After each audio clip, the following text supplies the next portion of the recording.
Bismillahi wassalatu wassalamu ala rasulillahi wa ba'du. Marhaban bikum di halaqah yang pertama ya. Silsilah pembahasan kitab Al-Muyasar fi ilmin nahwi. Kitab Al-Muyasar karya Ustadz Aceng Zakaria yang membahas tentang ilmu nahwu. Taib di halaqah pertama ini kita hanya akan membahas tentang 3 poin penting dalam ilmu nahwu ya. Atau di dalam bahasa Arab secara umum itu tentang al-harfu, al-kalimatu dan al-jumlah al-mufidah. Taib ringkasnya ya, al-harfu itu dalam bahasa Indonesia itu memiliki padanan. Padanannya itu disebut huruf. Taib al-kalimatu padanannya dalam bahasa Indonesia itu disebut kata. Kemudian al-jumlatul mufidatu padanannya dalam bahasa Indonesia disebut kalimatnya. Jadi jangan sampai tertukar antara kalimat dalam bahasa Arab dengan kalimat yang ada dalam bahasa Indonesia ya. Berbeda antara keduanya. Kalimat dalam bahasa Arab itu sama dengan kata dalam bahasa Indonesia. Adapun kalimat dalam bahasa Indonesia itu di dalam bahasa Arab disebut al-jumlatu al-mufidah. Baik. Adapun apa itu huruf, kata dan kalimat, ana yakin antum sudah tahu semuanya ya. Jadi kalimat itu secara ringkas saja, kalimat atau jumlah mufidah itu merupakan gabungan dari kata ya. Kalimat gabungan dari kata, kata gabungan dari huruf-huruf. Begitupun dengan yang ada di dalam bahasa Arab. Al-jumlah al-mufidah itu merupakan gabungan dari al-kalimah-kalimah, dari kalimat-kalimat. Kemudian kalimat itu di sini merupakan gabungan dari al-harfu ya, huruf-huruf. Taib. Contoh ya, contoh supaya lebih jelas. Lihat di sini ada huruf apa ini? Hamzah.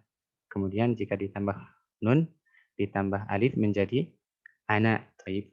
Hamzah ini disebut huruf ya. Harfun dalam bahasa Arab. Kemudian nun pun harfun dan alif pun disebut harfun. Nah, ana gabungan dari hamzah, nun dan alif ini disebut kalimah. Taib. Sebab ana di sini merupakan gabungan dari huruf-huruf. Contoh kedua, ana ditambah Muhammad jadi ana Muhammad. Taib. Ana tadi disebut apa? Kalimah. Muhammad pun kalimah. Kenapa? Sebab gabungan dari 4 huruf di sini. Ada mim, ha, mim, dan dal. Taib. Ana Muhammad gabungan dari 2 kalimah. Disebut apa? Disebut jumlatun mufidah. Taib. Jadi ringkasnya ya, jumlah mufidah itu merupakan gabungan dari kalimah-kalimah. Kemudian kalimah itu merupakan gabungan dari al-harfu, huruf-huruf. Taib. Kemudian huruf itu terbagi 2 ya. Wal harfu qismani. Wal harfu dan huruf itu qismani terbagi 2 atau ada 2 bagian. Yang pertama itu harfun hijai atau disebut juga harfun mabani. Jadi dua-duanya boleh digunakan. Antum bisa mengatakan harfun hijai atau harfun mabani. Taib. Contohnya a, ba, ta, sa ya. Atau antum lebih mengenal huruf mabani atau huruf harfun hijai ini dengan sebutan huruf hijaiyah, huruf-huruf hijaiyah. Taib. Itu sama ya. Jadi yang pertama itu huruf-huruf hijaiyah atau harfun hijai disebut juga harfun mabani. Ini a, ba, ta, sa sampai akhir jahaho. Artinya harfun hijai ini adalah huruf yang tidak memiliki artinya. Harfun hijai artinya huruf yang tidak memiliki arti. Taib. Adapun yang kedua itu harfun ma'ani, ya, huruf ma'ani. Ma'ani itu artinya yang memiliki arti. Contohnya wa, au, tumma, min. Wa itu artinya dan, au artinya atau, summa artinya kemudian, min artinya dari. Jadi huruf dibagi 2, huruf hijai yang tidak memiliki arti dan huruf ma'ani yang memiliki arti. Taib. Nah, nanti huruf hijai ini tergolong ke ini ya, ke huruf al-harfu yang di atas ini. Lihat ada al-harfu, ada al-kalimah, ada al-jumlah al-mufidah. Nah, huruf hijai ini tergolong atau termasuk ke dalam al-harfu atau huruf. Adapun harfun ma'ani ini tergolong ke dalam al-kalimatu, al-kalimah atau kata ya. Tapi pertanyaannya kenapa ya? Di sininya kan pembagian huruf, huruf hijai dan huruf ma'ani. Tetapi ternyata huruf hijai termasuk ke dalam huruf, tetapi huruf ma'ani termasuk ke dalam kalimat. Tapi pertanyaannya kenapa bisa seperti itu? Taib, jawabannya karena nanti al-kalimah itu, kalimah ya, kalimah ini terbagi tiga. Yang pertama al-ismu, kemudian yang kedua al-fi'lu, dan yang terakhir al-harfu. Taib, huruf. Artinya di sini ada dua huruf ya. Di sini ada huruf dan di sini ada huruf. Taib, apa perbedaan antara huruf yang ada di atas dan huruf yang ada di bawah? Taib, huruf yang ada di atas itu huruf hijai. Hijai ini huruf yang tidak memiliki arti. Adapun huruf yang di sini yang di bawah itu harfun ma'ani, huruf atau huruf yang memiliki arti. Taib, kembali ke pembahasan sebelumnya. Jadi harfun hijai itu termasuk ke dalam al-harfu, adapun harfun ma'ani ini termasuk ke dalam al-kalimatu. Taib. Misal, contoh ya. Lihat, Waraqatu wa Muhammadun yadhhabani ilal madrasah. Waraqah ini nama seseorang ya, Waraqah. Paman Nabi dulu sebelum Nabi Muhammad diutus menjadi Nabi dan Rasul, itu ada seorang paman yang namanya Waraqah ibn Naufal. Tapi Waraqah bin Naufal ini beliau wafat sebelum Nabi diangkat menjadi Nabi dan Rasul. Taib. Jadi Waraqatu wa Muhammadun yadhhabani ilal madrasah. Waraqah dan Muhammad pergi ke sekolah. Waraqah di sini disebut kalimatun, wa di sini pun kalimatun, Muhammad kalimah, yadhhabani kalimah, ila kalimah, al-madrasah kalimah. Gabungan dari kalimah-kalimah ini disebut apa? Jumlatun mufidah. Taib, namun yang perlu kita perhatikan di sini ini itu kalimat waraqah ya. Coba antum perhatikan kalimat waraqah. Waraqah di sini itu kalimah, artinya gabungan dari huruf-huruf. Ada huruf wa, ro, ko, tu. Taib. Ketika waraqah ini kalimat, artinya huruf waw di sini ini adalah harfun, huruf ya. Taib.